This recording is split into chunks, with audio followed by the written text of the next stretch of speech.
بلکہ ہونا یہ چاہیے کہ ایک نوجوان اگر تعلیم حاصل کرتا ہے تو بھرپور طریقے سے حاصل کرے، نماز کے وقت میں نماز پڑھے اور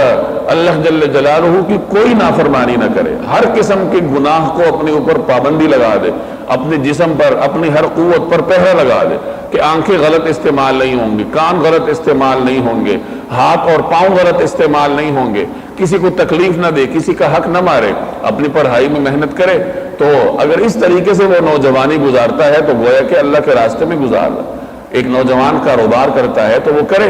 صحیح طریقے سے کاروبار کرے اور جو مالی حقوق ہیں وہ ادا کرنے کی کوشش کرے، بر وقت جا کے نماز پڑھے، کسی کو تکلیف نہ دے، گناہ اس سے سرزد نہ ہو اور اپنی حد تک کوشش کرے کہ دین کا پیغام آگے پہنچائے، دین سیکھے۔ اگر اس طریقے سے کوئی نوجوان اپنی نوجوانی کو گزارتا ہے تو اس کی نوجوانی اللہ جل جلالہ کی عبادت کے راستے میں خرچ ہوگی، کیونکہ ہمارے رسول اللہ صلی اللہ علیہ وسلم کی امت کے لیے اللہ جل جلالہ نے دین اور دنیا کو الگ نہیں کیا۔ ہمارے لیے دین اور دنیا ایک ہے۔ ایک آدمی اگر حلال طریقے سے روزگار کماتا ہے تو اگر سے وہ دکان میں بیٹھا ہے لیکن وہ دیندار ہے۔ یہ دیندار اور دنیا دار کے جو اصطلاحات ہیں یہ مذہب کی تعلیم نہیں ہے، یہ تو ہم نے خود گھڑ رکھی ہے۔ ہر مسلمان دیندار ہے، ہر وہ مسلمان جو اللہ کی نافرمانی نہیں کرتا، اپنے حقوق ادا کرتا ہے، تو چاہے وہ دکان میں بیٹھا ہے لیکن اس سے بڑا دیندار کوئی نہیں ہے، کیونکہ وہ کاروبار اس لیے کر رہا ہے کہ اپنے گھر والوں کو سوال کی لعنت سے بچائے، اپنے والدین کی خدمت کرے۔ ایک روایت میں آتا ہے کہ ایک نوجوان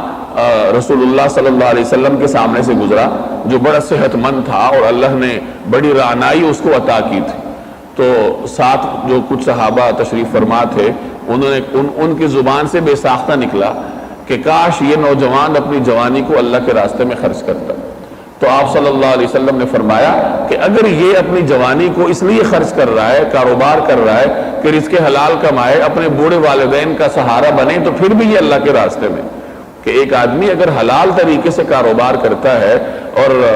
حرام سے اجتناب کرتا ہے، پھر پیسے کما کر اس میں سے زکوٰۃ ادا کرتا ہے، صدقات ادا کرتا ہے، والدین کے بیوی بچوں کے حقوق ادا کرتا ہے، تو وہ دکان میں بیٹھ کر بھی اللہ کے راستے میں شمار ہوتا ہے۔ اور اس کے بالمقابل اگر ایک آدمی مسجد میں بیٹھا ہے، امام ہے، قرآن کا درس دیتا ہے، نمازیں پڑھاتا ہے، لیکن اس کی نظر دنیا پہ ہے، تو اگر سے وہ محراب میں بیٹھا ہے، قرآن کریم کے سامنے بیٹھا ہے، لیکن اس سے بڑا دنیا دار کوئی نہیں ہے،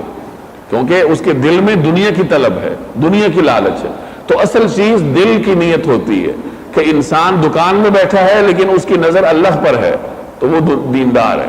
ایک آدمی مسجد میں بیٹھا ہے لیکن نظر دنیا پہ ہے تو وہ دنیا دار ہوگا۔ تو دیندار اور دنیا دار کی جو اصطلاحات ہیں اول تو یہ ہیں نہیں، اور اگر یہ ہیں بھی تو نیت کے اعتبار سے ہوتی ہے، پیشے کے اعتبار سے نہیں ہوتی۔ اگر لوگ اپنے ہر معاملے میں اللہ جل جلالہ کی رضا کو مد نظر رکھیں تو ان سے بڑا دیندار کوئی نہیں ہے۔ تو بہرحال